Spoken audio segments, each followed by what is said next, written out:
مصطفی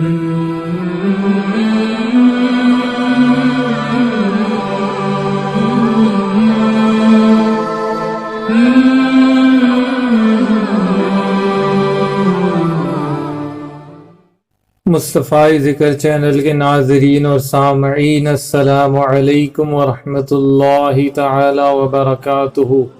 امید ہے آپ سب عافیت اور خیریت سے ہوں گے۔ انبیاء کرام علیہم السلام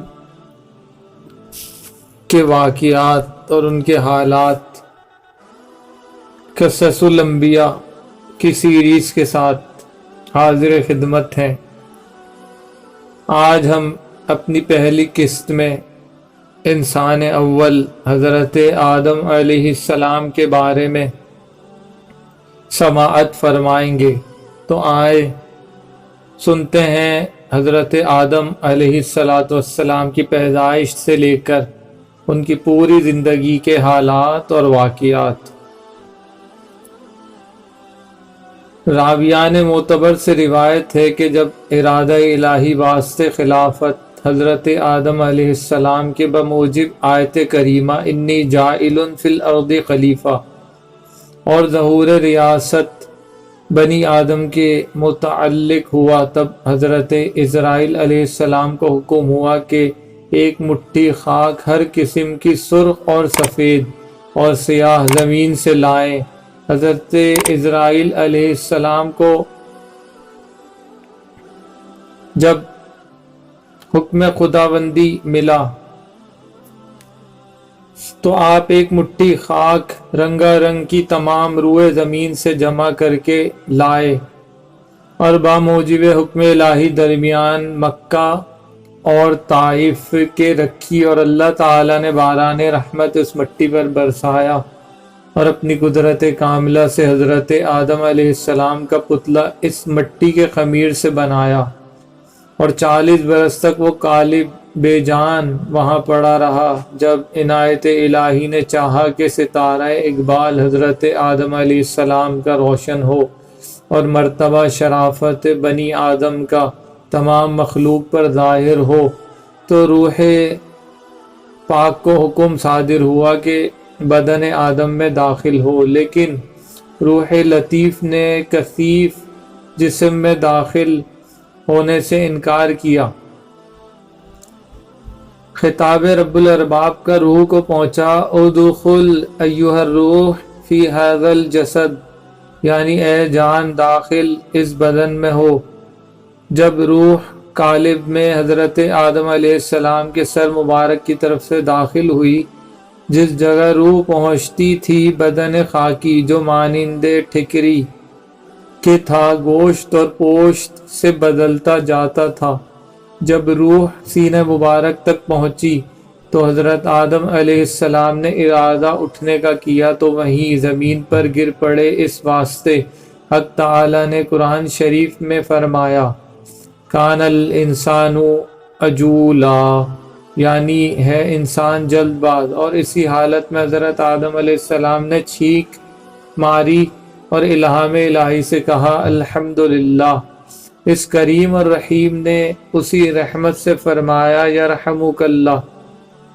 سب سے اول جلبہ رحمت الہی کا شامل حال حضرت آدم علیہ السلام کے ہوا، اور بھید سبقت رحمتی علی غضبی، یعنی میری رحمت میرے غضب پر بھاری ہے، کا ان کے طفیل سے نصیب بنی آدم کو ہوا۔ بعد اس کے ایک فرشتہ بموجب حکم الہی کے ایک جوڑا مرصع نور بہشت سے لایا اور حضرت آدم علیہ السلام کو 7 تشریف خلعت الہی سے مشرف کیا اور تخت عزت اور عظمت پر بیٹھایا۔ نقل ہے کہ فرشتے ابتدائے پیدائش آدم علیہ السلام سے آپس میں کہتے تھے کہ جس کو خدا تعالی خاک سے پیدا کر کے مسند خلافت پر بیٹھائے گا تو وہ ہم سے خدا کے نزدیک زیادہ عزیز نہ ہوگا، اور ہم جو بارگاہ الہی اور عالم الغیوب میں دن رات رہتے ہیں، علم ہمارا اس سے زیادہ ہوگا۔ حق تعالی نے بموجب آیت علم آدم الاسماء، تمام چیزوں کے نام حضرت آدم علیہ السلام کو الہام کر کے حکم کیا کہ فرشتوں سے ان چیزوں کے نام پوچھو۔ جب حضرت آدم علیہ السلام نے فرشتوں سے پوچھا انبئونی باسماء ہؤلاء ان کنتم صادقین، یعنی خبر دو مجھے ان چیزوں کے نام سے اگر تم سچے ہو، تب فرشتے جواب سے عاجز ہوئے اور اپنے قصور کے معترف ہو کر بولے سبحانک لا علم لنا الا ما علمتنا انک انت العلیم الحکیم، یعنی پاک ہے تو اور نہیں علم ہمارے تئیں مگر جو تو نے سکھایا ہم کو اور جو عالم اور دانا ہے۔ تب اللہ تعالی نے آدم علیہ السلام کمال ظاہر اور باطن سے آراستہ کر کے واسطے زیادتی تعظیم اور تکریم کے ملائکے عظام کو جو آدم علیہ السلام کے تخت کے گردا گرد صف باندھے ہوئے معدب کھڑے تھے حکم کیا اسجدوا لآدم فسجدوا الا ابلیس ابا واستکبر وکان من الکافرین، یعنی سجدہ کرو آدم علیہ السلام کو۔ با موجب حکم الہی کے سب فرشتوں نے بلا عذر و تکرار حضرت آدم علیہ السلام کو سجدہ کیا، مگر ابلیس ملعون نے انکار کیا اور بولا کہ میں آدم سے بہتر ہوں، اس واسطے میرے تئیں آگ سے اور آدم علیہ السلام کو مٹی سے پیدا کیا گیا ہے۔ اس نافرمانی سے شیطان ملعون ابدی ہو کر راندہ درگاہ کیا گیا اور فرشتوں سے نکالا گیا۔ حضرت آدم بہشت میں رہنے لگے، طبیعت ان کی مشتاق جلیس ہمدم اور انیس محرم کے ہوئی۔ تب حضرت آدم علیہ السلام پر خواب نے غلبہ کیا۔ وقت خواب میں اللہ تعالی نے اپنی قدرت کاملہ سے حضرت آدم علیہ السلام کے پہلو چپ سے حضرت حوا علیہ السلام کو پیدا کیا۔ جب حضرت آدم علیہ السلام بیدار ہوئے تو دیکھا کہ ایک عورت پاکیزہ ان کے پاس بیٹھی ہوئی ہے۔ تب حضرت آدم علیہ السلام نے ان سے پوچھا کہ آپ کون ہیں؟ تو حضرت حوا علیہ السلام نے کہا کہ میں تیرے بدن کا جز ہوں کہ حق تعالی سبحانہ نے تیری پسلی سے مجھ کو پیدا کیا ہے۔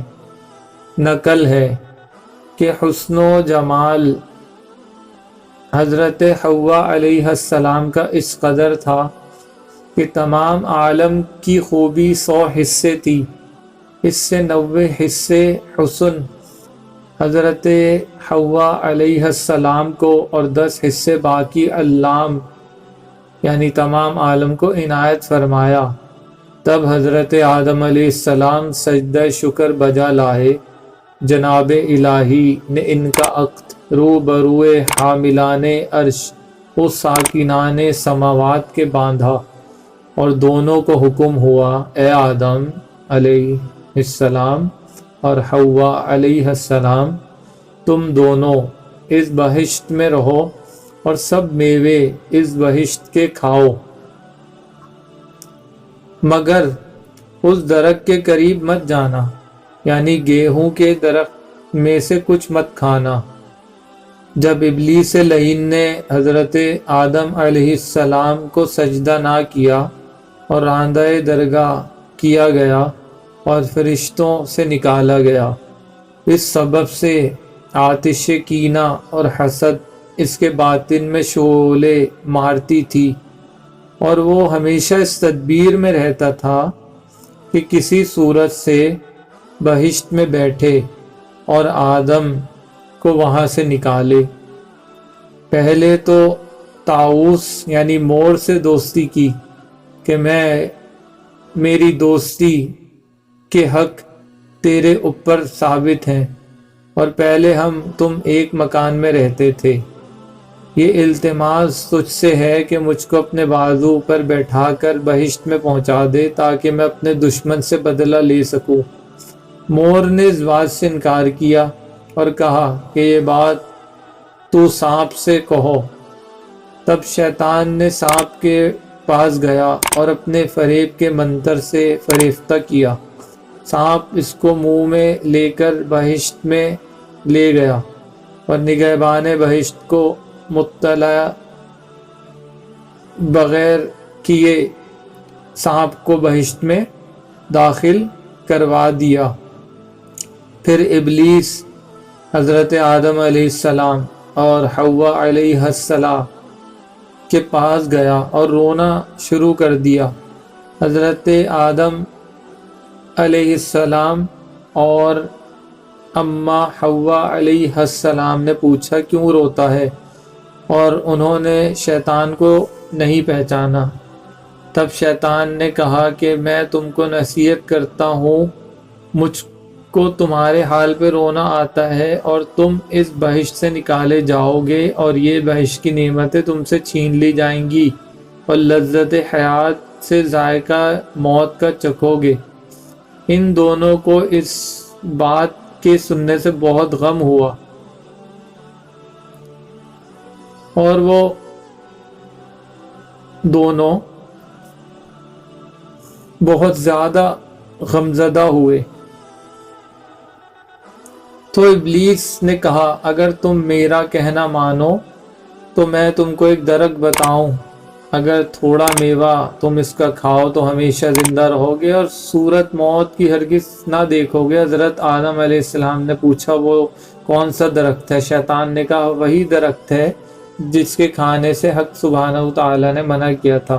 حضرت آدم علیہ السلام اس بات کو قبول نہ کیا اور کہا ہرگز مجھ سے نافرمانی خدا کی نہ ہوگی۔ جب شیطان نے قسم کھائی کہ میں تمہارا خیر خواہ ہوں، فَقَاسَمَهُمَا إِنِّي لَكُمَا لَمِنَ النَّاصِحِينَ۔ ترجمہ، بعد اس کے حضرت آدم علیہ السلام اٹھ کر چلے گئے، اور شیطان نے حضرت حوا علیہ السلام کی خدمت میں جا کر اس طرح ان کے دل میں وسوسہ ڈالا، اور سانپ نے شیطان کے کہنے پر گواہی دی۔ حضرت حوا علیہ السلام نے حضرت آدم سے عرض کیا کہ سانپ تو خادم بہشت کا ہے، اور وہ بھی موافق اس شخص کے یعنی شیطان کی گواہی دیتا ہے۔ اب تو میں پہلے درخت کا پھل کھاتی ہوں، اگر کچھ خلل ہو تو میرے واسطے خدا سے معافی مانگنا، اور نہیں تو تم دونوں عمر بر بہشت کی نعمتیں چین سے کھایا کرنا۔ یہ کہہ کر اماں حوا نے وہ پھل کھا لیا، اور اس کے بعد پھر آدم علیہ السلام نے بھی وہ پھل کھا لیا۔ اس طرح آدم علیہ السلام اور اماں حوا کو اللہ تبارک و تعالی نے جنت سے نکال کر زمین پر بھیج دیا، اور آدم علیہ السلام سری لنکا میں زمین پر اترے، اور آپ کے قدموں کے نشان آج بھی سری لنکا کی اس پہاڑی پر موجود ہیں جو کہ آدم پیکس کے نام سے مشہور ہے۔ تو ناظرین و سامعین، یہ آپ نے آدم علیہ السلام کی پیدائش اور ان کے جنت میں رہنے اور پھل کھانے کے واقعات سماعت فرمائے۔